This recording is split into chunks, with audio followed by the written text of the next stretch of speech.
A police car is chasing a criminal on bike. The speed of police car is 120 mile per hour, while the speed of the criminal's bike is 100 mile per hour. How much time is required to catch the bike if both are 5 miles apart? अब ये situation बनती है relative speed की, क्योंकि दोनों object move कर रहे हैं और दोनों इस तरह से मूव कर रहे हैं।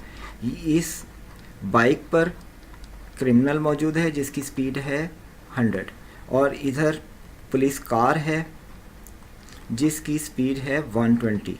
तो रिलेटिव स्पीड के रूल से इनकी जो एक्चुअल स्पीड बनेगी, रिलेटिव स्पीड बनेगी, रिलेटिव स्पीड वो होगी इनका difference 120 minus 100 is equal to 20 mile per hour. ये स्पीड हम क्वेश्चन को सॉल्व करते हुए काउंट करेंगे। अगर आपने स्पीड का टॉपिक नहीं पढ़ा तो आप उसका लेक्चर देखें ताकि आपको ये समझ आ सके कि रिलेटिव स्पीड हम किस तरह से करते हैं और किन सिचुएशन में करते हैं। स्पीड के टॉपिक की वीडियो में इसकी डिटेल दी गई है। इसके बाद हमें जो दिया गया है डाटा वो है कि 5 माइल्स का डिस्टेंस है, इन दोनों के दरमियान डिस्टेंस है 5 माइल्स का,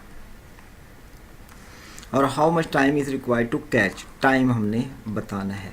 और ये भी ख्याल रहे कि तमाम ऑप्शन मिनट्स में दिए गए हैं।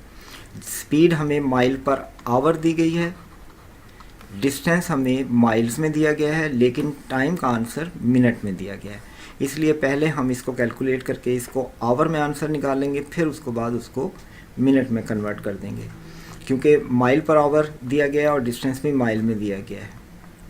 तो speed is equal to distance over time, और time is T is equal to distance over speed.